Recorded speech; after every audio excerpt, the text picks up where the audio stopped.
awesome. Encourage like questions. We're live now. Oh, we are. Hey guys. Hey everybody. Hi. Hello. So, hi everyone. Once more, we are doing a live chit chat. Today, we're talking with Morgan once again. We're joined this time by Jonny Handler, who was the co-author on Winds of Numa Sera, which I have right here beside me. Where else you can see there's a bookmark in it because I'm going through it again today. Where's yours? You got the game. Which is what we're going to be talking about, like largely. But I wanted to ask you, just because I haven't gotten to talk to the two of you together about it before, like where did the idea for the graphic novel Winds of Numa Sera come from? A lot of different fantasy titles that inspired us growing up. Everything from like Lord of the Rings, Game of Thrones, video games like Dragon Age. I know that Jonny has some other like inspirations to him, but like for me, it was also like the original Willow, Neverending Story, Little Pan's Labyrinth in there. Jonny, for me, I throw in like kind of the Flight of Dragons, The Last Unicorn, Wheel of Time, that sort of stuff. So, and both of us combined, you know, with our own sort of penchant for fantasy, we came together and created this world of Winds of Numa Sera. Mm-hmm. When I first talked about this, I have a note written down because I'm terrible with dates. So I think my video went up on January 24th of 2023. So at that point, there was already, you had shown me, Morgan, some of the stuff for the game. So how early did you decide to go the game route with this property? Pretty quickly, I think, like once we finished, like we were in, the way it works in comics is like once you finish the book, you're kind of like in a waiting period in a lot of cases. Especially when it's like an indie title like ours is, which we got picked up by Dark Horse after we had already run a successful Kickstarter. So that it just takes a little bit for it to actually go into production when all the pages were done. So like I think we submitted the finished files like a year before it actually got like went live or something like that. So around that waiting period, we were like, hey, like I actually think it started because I wanted to do that poster, right, Jonny? Yeah, so we have I have it here too. Yeah, so we have this thing here. And Morgan, so we already created all of our character art with a different artist. I thought we had all those bases covered, and Morgan was like, you know, that cover artist that we got for Winds of Numa Sera, we need to do him. We need to use him for new characters. We just like, Philip Cruz we found on like ArtStation like a while back, and I fell in love with his stuff. And so after he did the cover for us and just working with him and the experience, I was like, I want to redo all of the character concept art. Now, for the record, I love the original character concept art, which is featured in like the series Bible or the Kingdoms and Characters book, which was done by Andrea Di Dominicis. But there's just something we had spotted this other artist a while ago and couldn't find him, Philip Cruz. And then finally, I think like we figured out, like we found his like contact information because he's like literally hard to find. He's not on any social media. It's difficult. He doesn't have his like email listed or anything like that. So like at some point, I think Jonny's like, oh, I think I found Philip Cruz's like contact information. So I was like, all right, let's give it a shot. And reached out. He answered back. We got him to do the cover. And then at that point, I was like, this guy is exactly how I always envisioned the Winds of Numa Sera like characters. And you know, like if you look at how he just draws everything. By the way, this one has a cool spot fill on it, but like they're just so cool, and it's exactly the vein of what we were going for. So, but I was just like a poster, like that's just not enough. Like I need that. something. He's not cheap. This is not he's AI at all. Artist. This is like very expensive artists, and we pay them top dollar. And on top of it, he's like conceptualizing things for us too. Like we have the original art, but mind you, but like some of the characters we hadn't conceptualized yet. So. Some of this stuff is like even more expensive because now he has to like also come up with like, all right, how is this person supposed to look and feel? And so I'm like, Morgan, if we're going to do this, which is a lot of money, this needs to be something more than just the poster. Like we need to figure out a way to do this. Why not a game? And so we started like conceptualizing the first version of the game, and we put something together. We started writing out like all the cards and like what they would do and like how things would interact with each other. And the first version of the game was a game. You can call it a game. It looks amazing. But it wasn't very fun.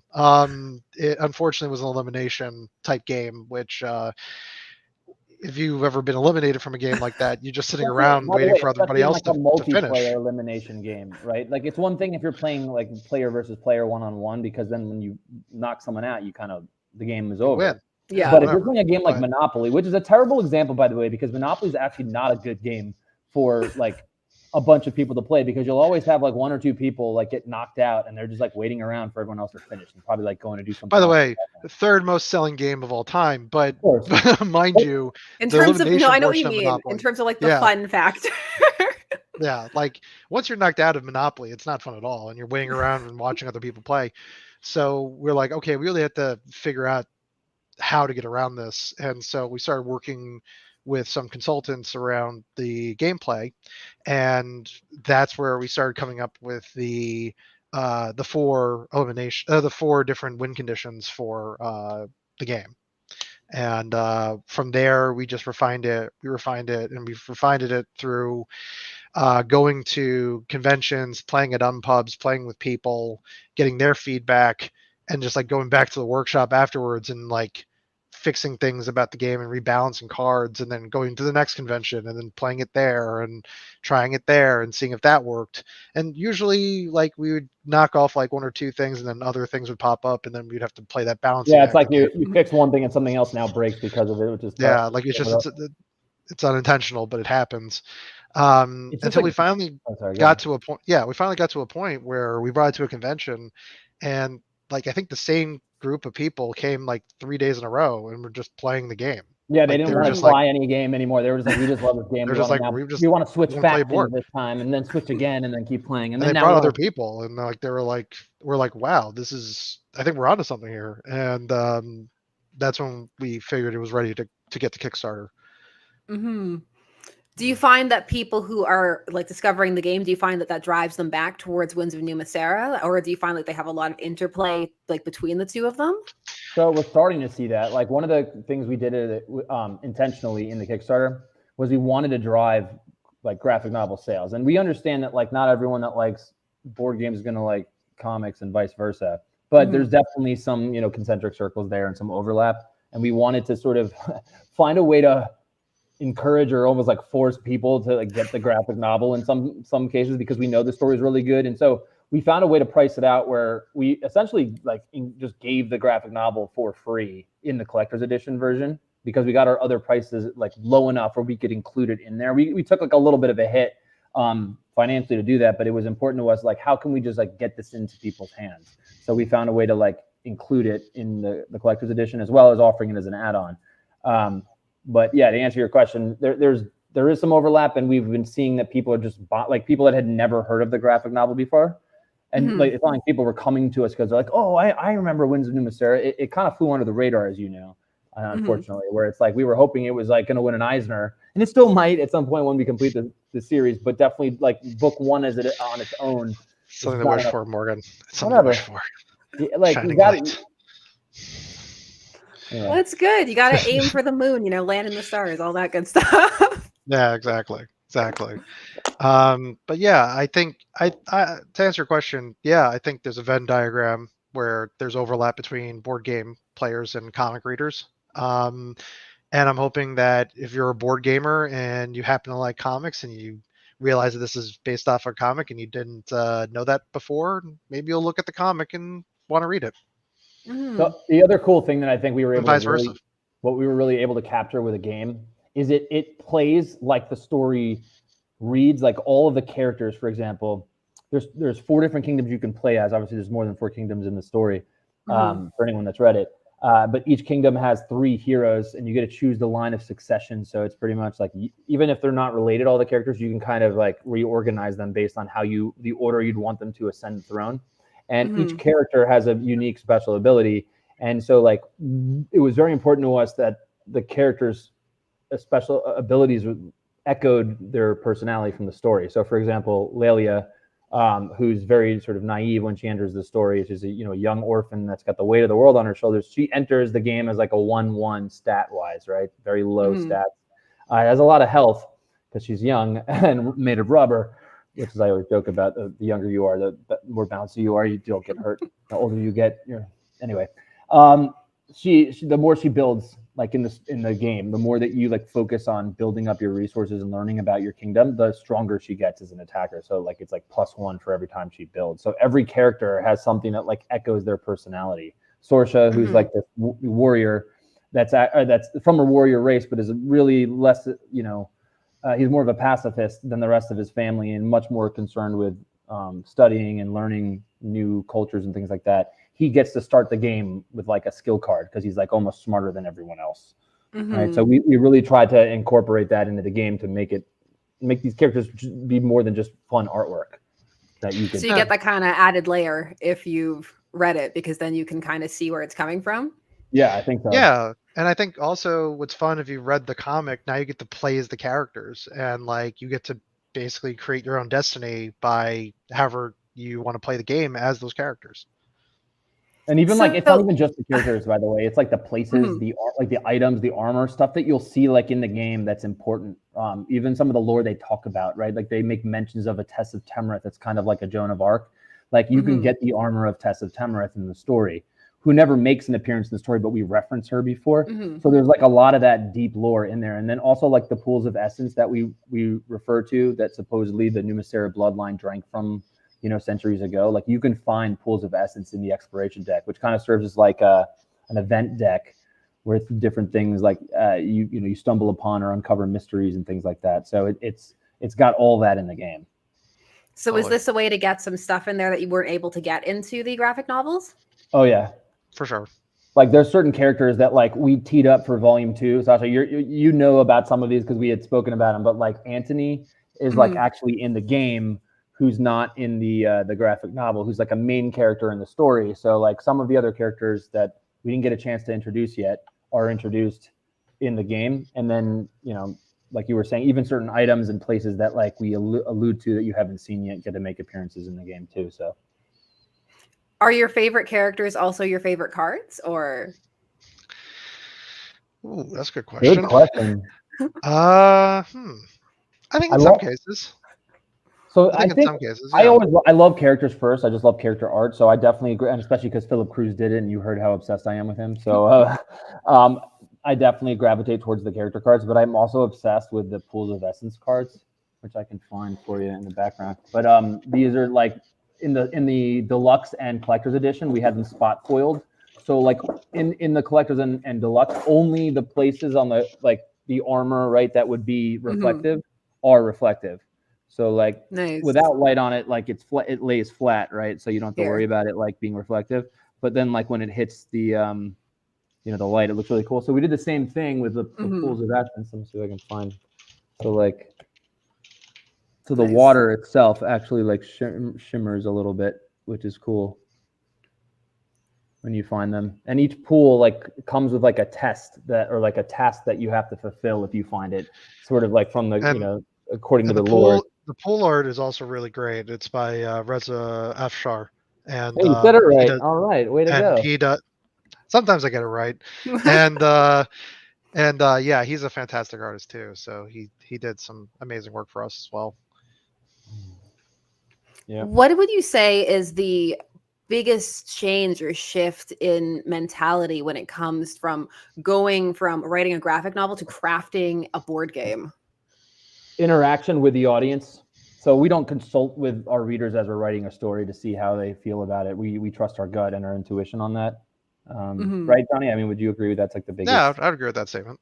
Like, it's not that like we know everything there is to know about writing and graphic novels, but we've been doing it for 12 years compared to board games. This is our first game, and we've been doing it, I mean, professionally, I guess you could say, for 5 years, but it's like we knew nothing. If you played our game, or like if anyone, and there are some people that played like alpha version 1 and then came back and have played the final product version and have told us like, wow, guys, like night and day, where they politely try to tell us how terrible the game was when they first played it, compared to now where they were like, bravo, like I need this game now. Can I get a special, early because I helped build it with you guys, kind of thing. Because they're like they were a beta tester for us. Yeah, I would definitely say that making the world interactive in our heads doesn't always compute to everyone else, or it doesn't translate enough, or we didn't balance it correctly so that that card or cards weren't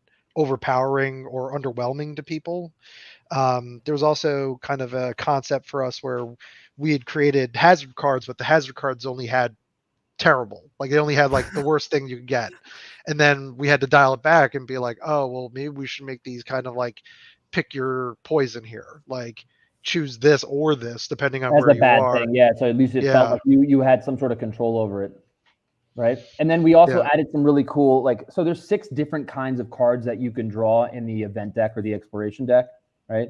Which, and 5 of them are good. And then 1 kind is bad, which is the hazard cards. And the hazard cards, they're our game is meant to feel very realistic. Like what would happen in the world if you were to just explore it. Right. Well, you can get, robbed while camping out. You can get lured into a game of gambling. Right. And so like one of the cards that like lets you actually gamble, and you can, it's a hazard card because you stand to lose something, but you also actually stand to gain something. So you can bet your money, and then if you don't have money, you pay with health, which is cool. Like they're like cutting you or breaking your arm or something because you couldn't pay, which is kind of neat. You would also ask me like what my favorite kind of cards were. There's other components in the game aside from cards, and I'm just like, how did I not bring this up? Which are these are like, Johnny knows I'm absolutely obsessed with these things, but these little Bannerman miniatures. So like, I'm a big Game of Thrones fan, and I love watching them like kind of in the war room, like place their chess pieces like on the table to like, we'll bring our forces in from the south. So every single one has like a completely different sort of chess piece that you can place. These are your Bannerman miniatures that you place on the target of your attack, right? And so if you're ready to, you're like, I'm going to send my forces and attack your hero, you place them on your opponent's hero card. And then if you want to attack a citadel or a stronghold, you can place them there to let them know. And it's like chess, where the second you remove your hand from the from the maquette or the miniature, that you're like, that's who you're attacking. So like when you put it down, you keep like, no, I changed my mind. I'm going to attack these guys instead. You've already shown your intention. So exactly. So well, we like that because we felt that was like one of the aspects that was almost missing from the game, where it's like currently the way you do is you announce who you're attacking. And like in the base version of the game, you would just point, you'd be like, I'm attacking this one, which is cool, but it's not nearly as cool as like placing the heavy, Morgan, show the underpiece of the banner. Yeah. So this it actually like has a symbol of Winds of Numa Sera. Let's see. On each one. Oh, nice. Yeah. Just molded. They all have it underneath it too. And by the way, for anyone that's unfamiliar, each if you're like, why a snake? It's because this See a Day symbol is. Do I have it? Yeah. And by the way, the ones you're seeing there, we had hand painted. That's not going to be the end result product. That's each one when the Bannermen do come out through the game are just going to be the color of each region. So they'll just be colored plastic of that region for each piece. Yeah, like solid colors. And then, by the way, so like we couldn't turn all of the main characters into heroes. So in like a lot of cases, we turn them into what are called mavens. These are like your council members. So Cole is also a maven because he like doesn't come from royalty or anything like that, but he's important in the game. And a maven is just like a helpful ally that you meet in the world, and you can choose to either like upon meeting them, you always, like Johnny said, the game has a lot of choices in the exploration deck.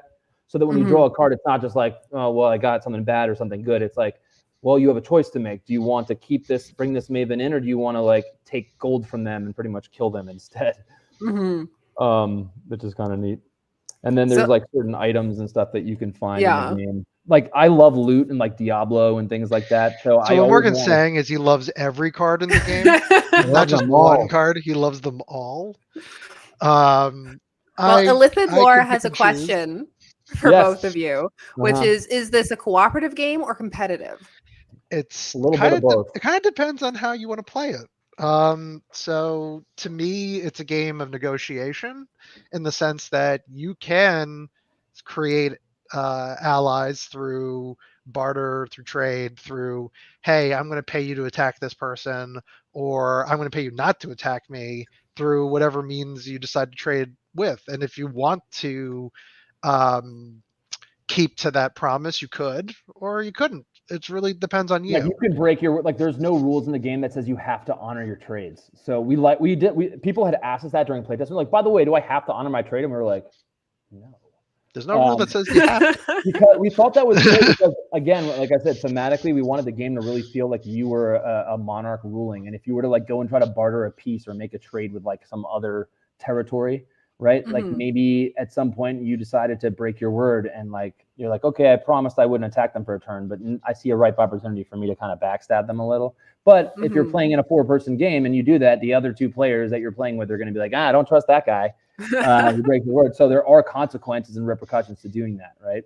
So that's like a big but to answer the question, it is a PvP, like player versus player game. So it's like the basic way it works is there's 4 different kingdoms. You each have your own kingdom mat, which is this cool dry erase board that comes with like a cool little tech tree, and everyone has their own, as well as like 3 heroes to play as. And you can organize the heroes in what's called a line of succession that you set, so that you can only play as 1 hero at a time, just like a real monarchy. And so you can't play as the second one up until your first one dies. So you kind of have like 3 lives or 3 chances throughout the game to achieve any of 4 victory conditions. Now, you don't have to battle. If you're just like a pacifist and you want to be, you could, the basic premise of the game is you're in a race to define your legacy, to be the first one to write your name into history books. And you can do that one of any one of these 4 ways. You can slay 3 enemy heroes, like other players. They're heroes. It doesn't have to be all 3 from one faction. It can be like one from one or 2 from another, whatever combo you like. That's one of them. You become a champion by doing that. Or you can become a conqueror, which is you conquer and control at the same time 4 strongholds. So you'll as you play the game, you can seize territories and things like that, but it's hard to hold them because other people are going to come after them. So that option 2, you command and control 4 territories. Those are the 2 battle-based conditions. And then there's 2 sort of non-battle-based conditions, which is become a master. There's 5 different skills in the game that you can master. One is like weapon training. The other one is defense training, which is like kind of becoming the best martial artist. There's forge training, which allows you to become like the best blacksmith the world's ever seen. You can become agriculture training, where you like become like literally the best farmer the world's ever seen. And then the last one is lore training, where you sort of become like the best survivalist and like just a savvy explorer that can, navigate the landscape and stuff.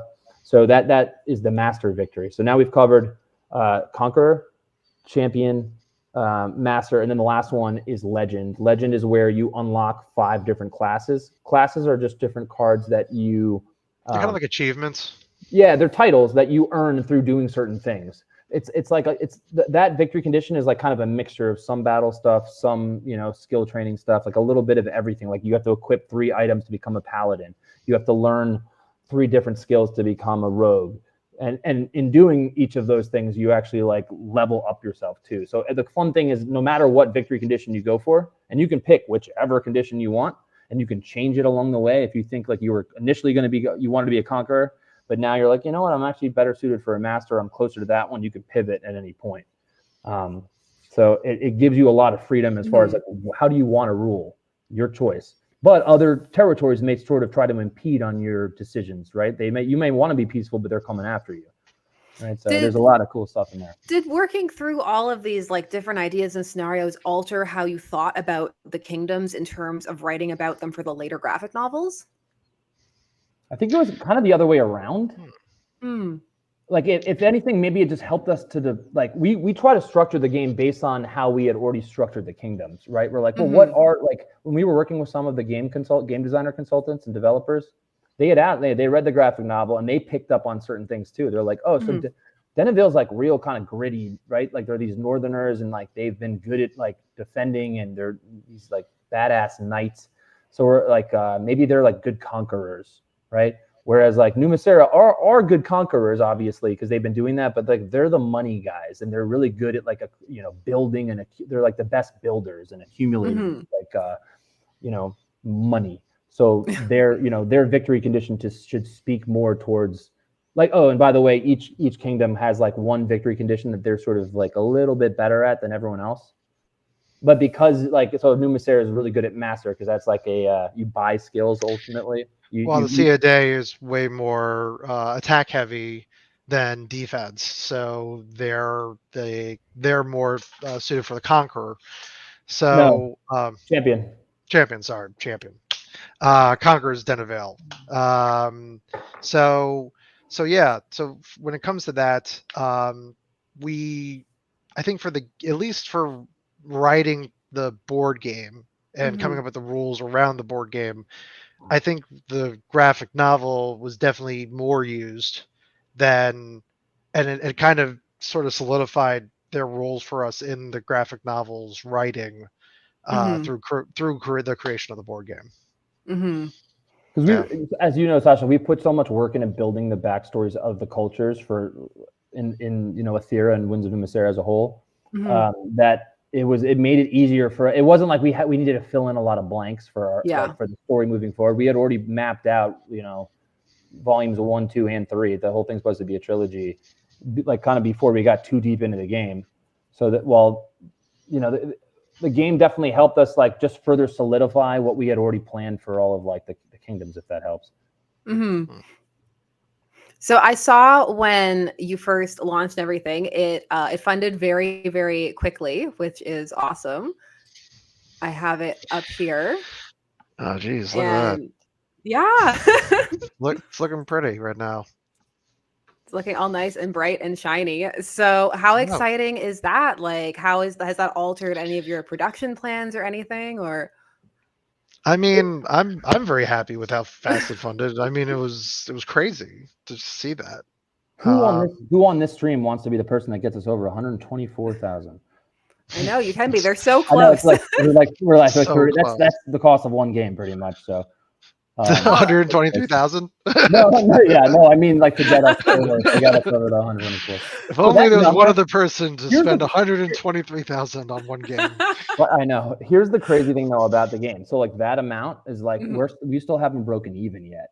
The amount of money that went into like, and not just money, time and energy and everything went into this game and the book itself. But like to build.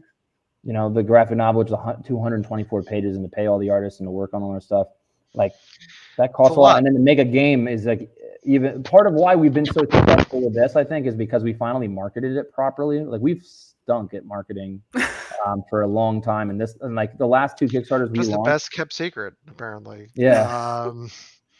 The last 2 Kickstarters we ran before this were primarily like. We didn't do any pre-campaign, prep or marketing for it. It was like there was no like countdown to launch and getting people hyped. It was just kind of like we're planning to launch a Kickstarter. Okay, it's live. We have 30 days, and then it was like us primarily reaching out to friends and family, being like, and we still do that, by the way. Like, even now that we have like a following and an audience, and obviously like there's a lot of gamers that have been playtesting this game and telling their friends about it and stuff. Like, hey, it's finally out. Remember that game I was telling you about at the con? Like, it's out, and that's helped. But we still like reach out to friends and family because every backer matters to us. I don't care if it's like I tell everyone this. I'm like, if you think the project looks cool, you can spare $1 and 5 minutes to create an account on Kickstarter if you don't have one, and just like support the thing because like it really does help us. It helps with the popularity of the project so that it gets more visibility on it, and like I tell everyone too that I always ask for $1 and never more than that. If they want to put in more, go for it, and get a game. But I don't feel guilty asking like a friend or a family member or even a stranger for $1 for that matter. I tell people to just buy the game. I'm sure. Yeah, he's not. I just say, look, it's going to be fun no matter what. Even if you give it away to as a present, it's a pretty nice looking present to me. So like, it plays. It's fun. Like you don't need to be. It's also not like it may look super complicated. It's not.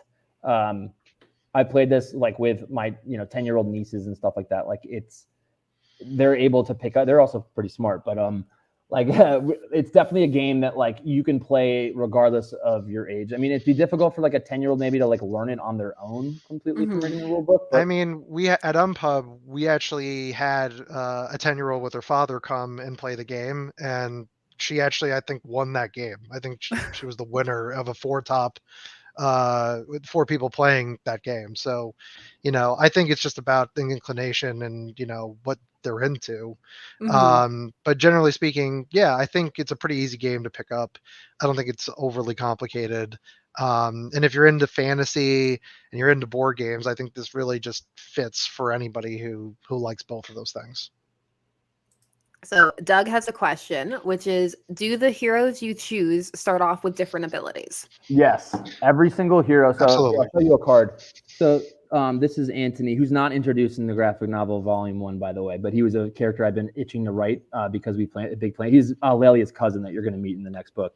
they have 3 stats. You have a attack stat, a defense stat, and then you have your health stat, which we call power. And then in the scroll in this area, you have your special ability. Every character has a completely different, unique special ability. No two are the same. This one allows you to, at the beginning of like his turn, he gets to roll the battle die, which is this really cool looking dice with skulls in them. Like, and no 2 dice are exactly the same because the skulls are like, they're all custom. They're so all every custom. time they print one, the skulls are in a little bit of a different configuration. Mm-hmm. I guess. Can you see them now? Sort of. But basically, you have -1 through 3, +1 through 3, and it's your chance die. So as you roll that battle die, for Anthony at least, whatever that number ends up being, if it's negative, he gets the money from that negative no matter what. So he'll get everyone either roll a -2 wins or loses this amount of money from the World Bank, right? So at the start of a turn, he's like Santa Claus or the tax man, where he's either like rolling, and if it's -1, everyone has to pay the World Bank $1. Like and he gets one. But no, he if it was all numbers +1 as positive. So regardless of what, he doesn't care. He could be like -3 is great for him and bad for everybody else. And speaking of which, like the money in the game that we created, like the level of detail that we went into, like these coins, these are the metal ones. These are all custom, and like the back sides have that. So like it's copper earth, which is worth 1, like silver moon, and then I got a gold one here somewhere, which is the 20 piece. Yeah, and there's this golden sun, and they even have like different borders around the back. Like this stuff feels so real. Like I just like playing. Like I just like jiggle these coins. Like, it's like a little miser, just like, oh yeah, the coins. Yeah, I know. Oh, my money. But yeah, I mean, look, we put there's a lot of detail that went into creating the different versions of the game, and we tried to put into the different versions, a little bit more quality, a little bit more detail, a little bit more, just a little extra for each version of the game that we have, which there's 3 of them. There's a base, a deluxe, and a collector's. And the collector's has the most of everything. Morgan's already shown off the little tapestry thing that we have there. That will be in the collector's edition. We have the Bannerman that's going to be in the collector's edition.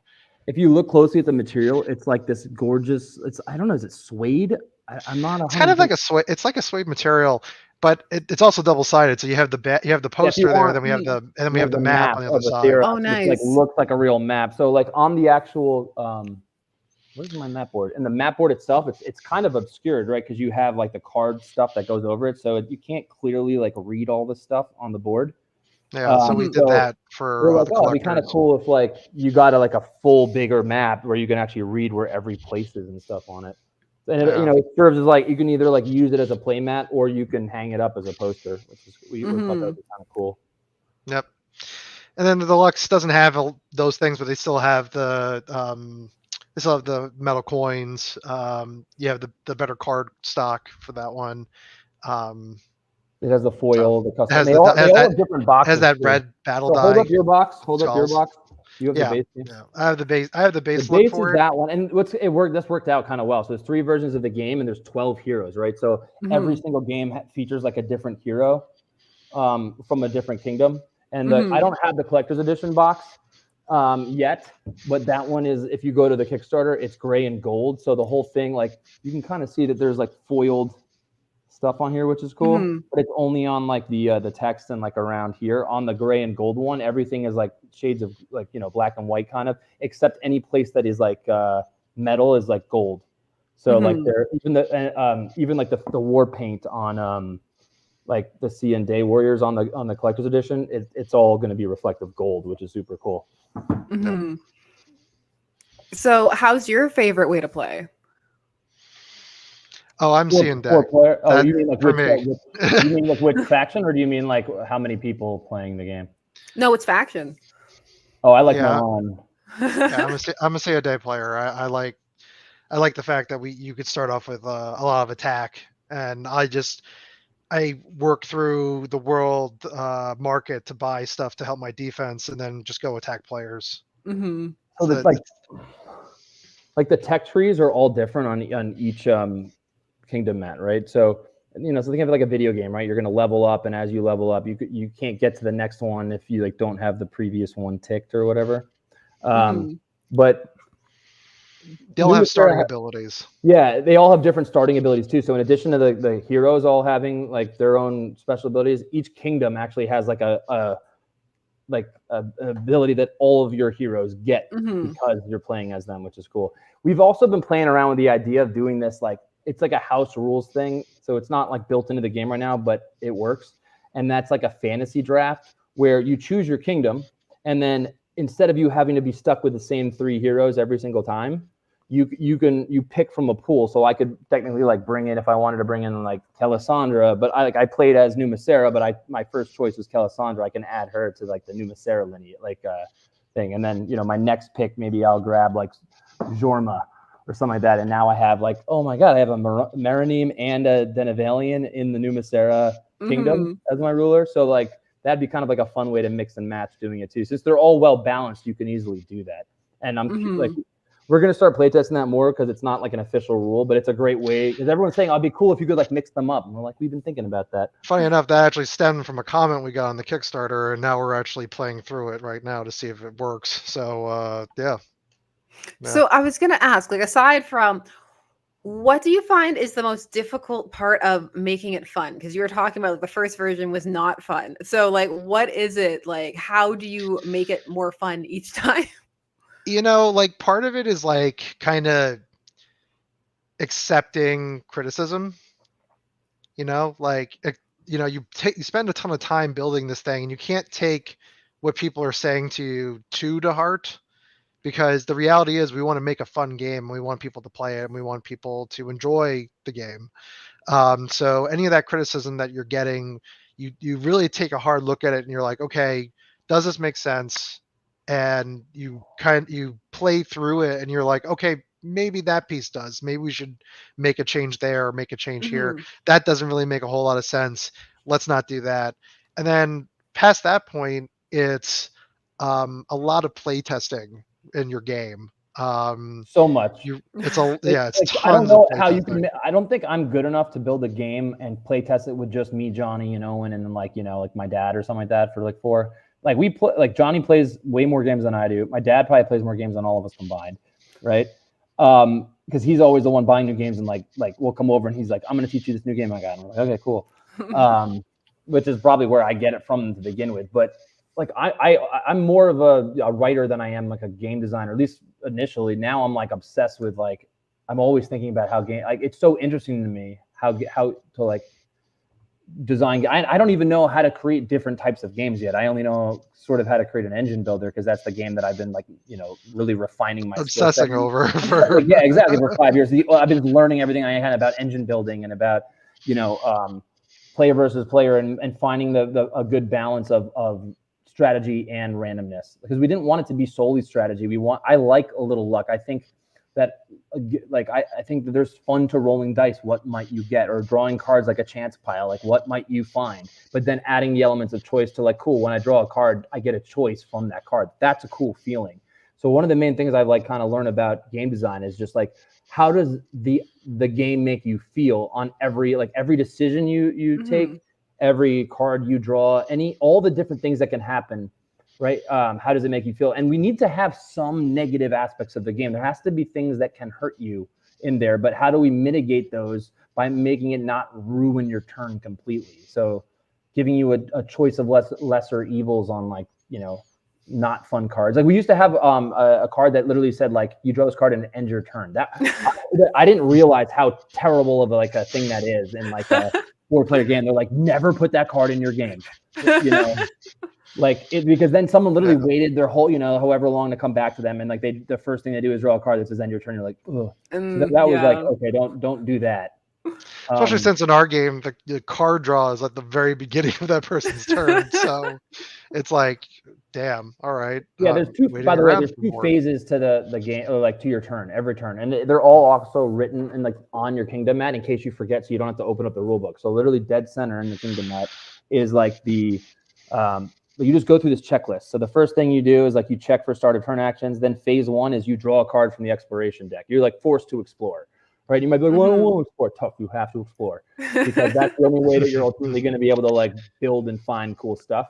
And then but there's ways that, but like in the event you're scared to draw a bad card because maybe your health's low or something like that, there are ways for you to like strategize around drawing bad cards. So you can, like I said before, you can become a master of like lore where you get better at lore training, which makes it so that you can eventually like dodge hazards altogether. Like they don't affect you anymore, right? It's like you see it coming from a mile away.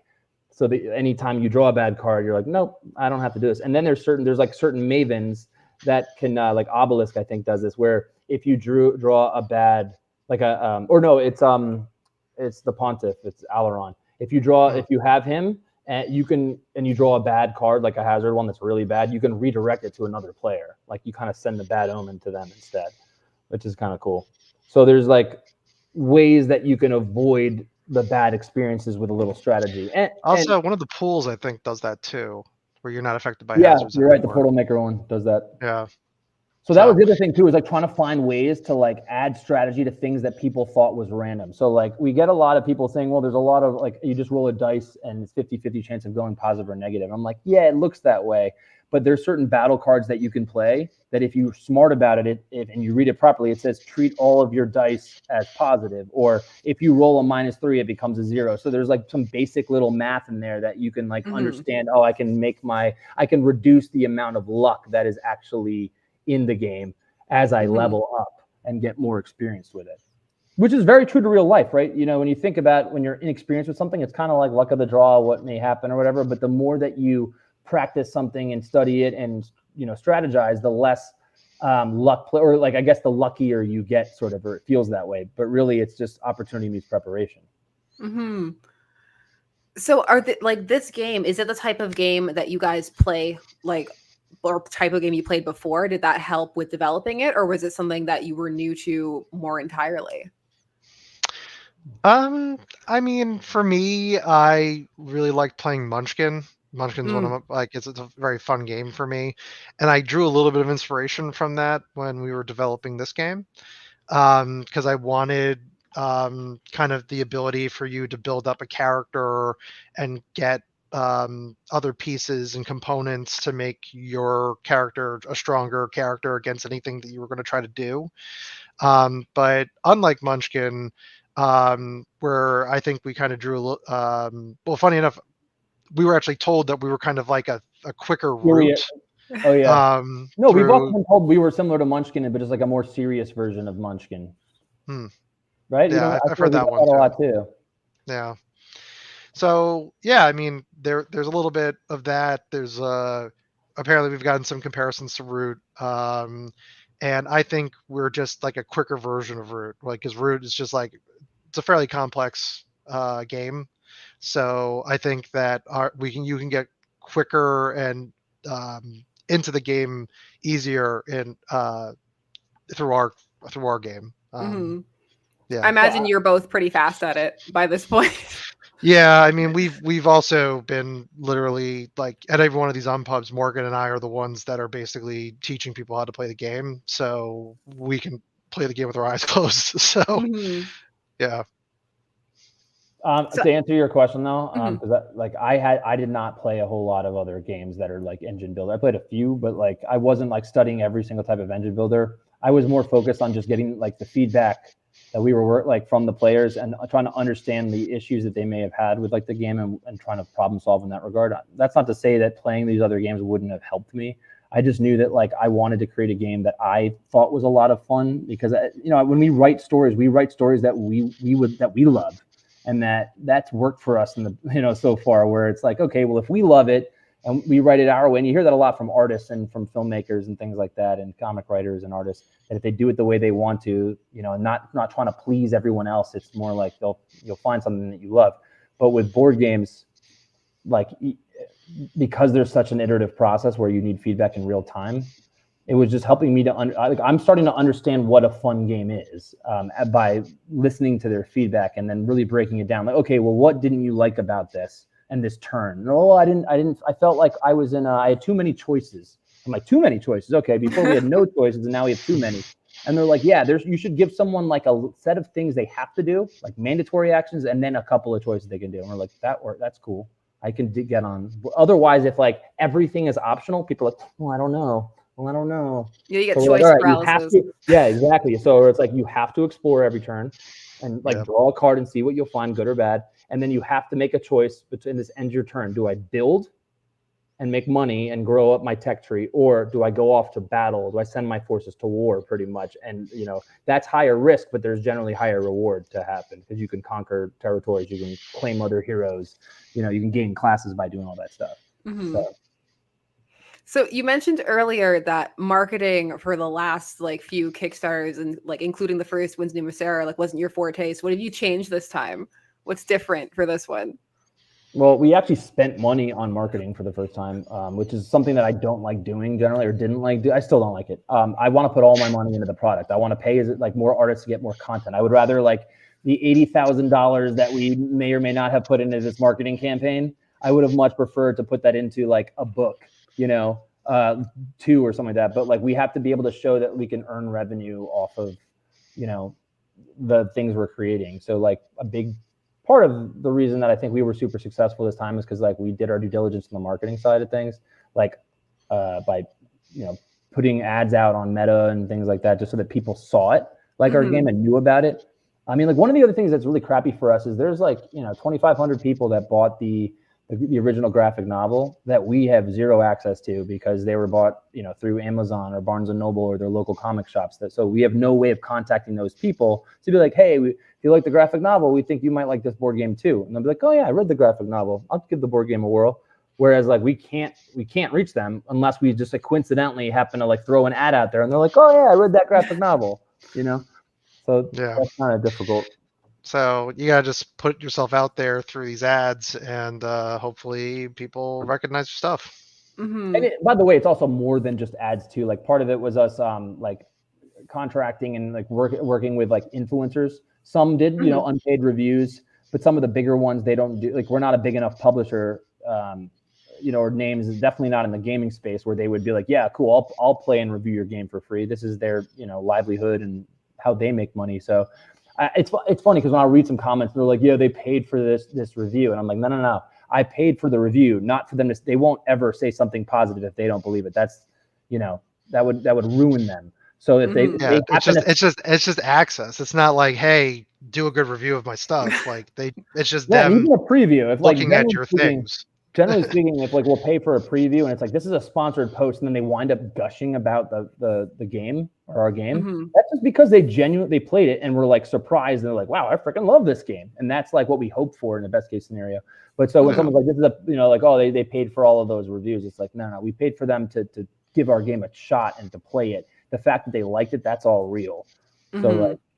When we stand behind them, like you can ask them yourselves, like because we've had, and in full disclosure, we've had some people that have played it and then told us on the side that we had paid to play our game, and then told us on the side like, I don't think that our review is going to help you, like so we'll post it, but like, and we're like, no, I appreciate that. Like they're like, it's not that we hated it, but like, you know, it's not like an 8 to 10 rating where it's going to help you that much. So we were like, they're like, do you want us to still post? And we're like, no, I appreciate that. That hasn't happened a lot, but it has happened. So like, you know, our game isn't for everyone, but it seems nor should it be. A game for everybody is a game for no one. Yeah. So we, you know, at the end of the day, I think we've put something out there that's interesting, that people can enjoy. And if you're an interactive game player who can be competitive and wants to negotiate and wants to be diplomatic about the way you're playing the game, then I think you could enjoy our game. But that's not everybody. That's not every player. Yeah, this game definitely has that sort of like take that element where like when you finally go to battle, right? Everyone has like the ability to play these sort of stashed battle cards, which are your secrets that can sway the outcome, or like you can kind of pull something out of left field. So someone may think they got you, but like you've been holding onto this one card and then you finally played it at just the right time and it swings the momentum of the game and it's like, haha, got you, yes, kind of thing, where we've seen a lot of, and some people love that feeling. Other people are like, You know, it's like, oh, I thought that I had every, you know, I just wanted to turtle up. It makes them feel a bit more salty. Yeah. Yeah, definitely. It's so we always say this game is like for like groups of friends. Like you can play 1 versus 1 too, but the game shines when the more people you get involved. Like for the expansions we're working on, we're now like working on bringing in 2 more kingdoms to make it like a 5 to 6 player game, because everyone's like, dude, the more people you can get involved in this game, the more fun it is, because of the fact that we make it so that like turns are fast. So you're not just like, you know, like waiting forever for your turn to come around. Not only that, but in the event that we were to add more players, like everyone has like these passive abilities where if someone else does something, you get rewarded with money or some cool item or something like that. So it keeps you like kind of perked up to where you're actively watching what everyone else is doing, because if someone builds and my passive ability says anytime he builds, I get 2 coins from the World Bank, you know, or I raid their stuff and then get to poach money from them. They're like, cool. Or like anytime a stronghold switches ownership, like someone gets paid or something like that. I'm leaning towards 5 at the moment, but we're still playtesting things out. Which would you add? June and Terrasmina. Yep. Those would look really nice. They would make some really pretty cards. Yeah, they would. And we already have like those characters all teed up and stuff. So they're like, we have Philip Cruz on deck to like, right as the end of this campaign, we're like, we want you to finish like the expansion characters and stuff, please, and the Mavens. So I wanted to also do like Kunari Sil, but the thing is, because we made V, who's like Maven. Yeah, we made her a Maven. She's not a hero, so like we'll have to introduce more Kunari Sil characters as like probably Mavens. Maybe at some point we'll bring them in, but we think June is the way to go.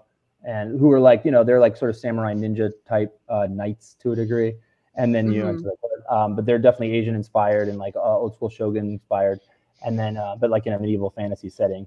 And then you have the Terrasmina, which are kind of like, you know, Amazonian warrior, like female-led matriarchal society type. Those are like the 2 that we would bring in. So, and then so I'm sorry. Yeah, no, you go ahead. The other thing, right? So if you recognize the purple lady in the cloth or like in the backdrop, so we've been working on bringing in like a common threat to turn it into a true cooperative experience, right? Where and I also have her tattooed on my shoulder, for anyone that can see that. And so we've been working on introducing like a common threat that every turn she grows stronger, and like if you don't deal with her collectively as, you know, like as players, and this is similar, you know, like a Sauron in Lord of the Rings or like a White Walkers in Game of Thrones, where everyone the kingdoms are all feuding, but then there's this big threat that kind of interrupts everything and forces people to go and turn their attention to that. So that's something we were initially going to put into the base game, but everyone was like, that we had talked to was like, just save it. Like that's such a cool element, like develop it further.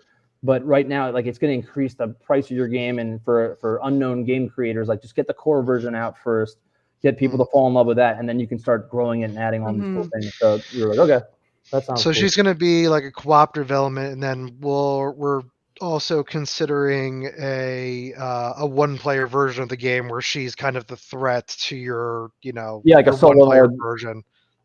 Yeah, everyone's been asking us for a solo mode, and it's just something that like we hadn't developed yet, and it's just a very different type of game to create a solo mode on something. So we would probably team up with like a, you know, pro solo mode game, because there's literally game designers out there that will look at your game and find ways to create the solo mode from your game. So we'd probably partner with someone like that to help to make sure we got it right.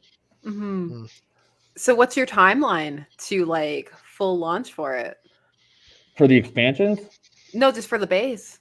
Oh, well, you mean like when it's in people's hands? Yes. Because the Kickstarter's going on. Okay, because the Kickstarter's going on now. I'm like, well, it's launched.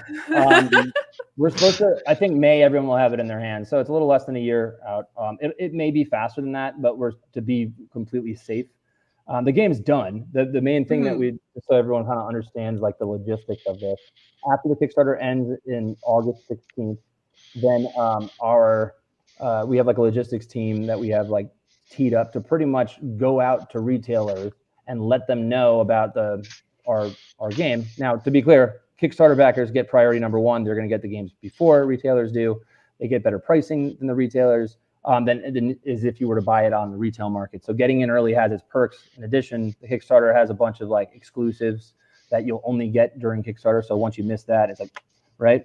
But anyway, this logistics team will kind of try to help us gain more sales before we go to print, so that we can bring our costs of production down. It's like a bunch of like just math stuff, but it's like the more games we order through the manufacturer, the less each game will cost us. So if we can put that whole order in at once around like October, November, when the manager closes, then we go into production. And then that's where it takes a while, because our printers are based in China, which like of game manufacturers are, and we're very happy with them. Like they've everything that we've gotten, showed, and played, all the test stuff. This is all from the same and long pack. So it'll take like, several months for them to print it and then get it to all the hubs around the world, because our game's international. We have people like, in all over the world.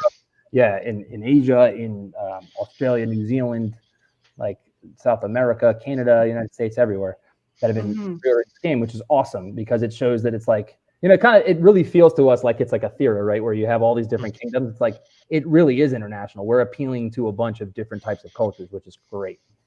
And I think we had showed you this, Sasha, where we had that kingdom's personality test.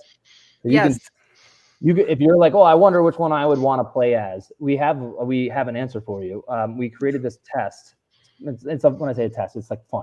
Put yourself into the role of a leader, like a ruler, and we ask you 10 questions that place you in like a unique scenario. It's like, you make camp for the night with your battalion, and you awaken to find that your stuff has been stolen and you're surrounded. Like, what do you do? And then you go through A, B, C, D, and pick your answer based off that. And we have them all scored to sort of like determine which faction you are most like based on your answers. So it'll help you understand, like, oh, I should play as Moran because I align best with their sort of thought process and like leadership type. But yeah, basically, we're opening it up to the retailers. We're going to see how many orders we can get from there. Eventually, we'll get that order count in total. It'll get printed, and then it'll go out to the Kickstarter backers first, and then it'll head over to retailers. And then from there, right, we're planning on all that. Like we said, going to take until about May, when everyone starts getting them in their hands.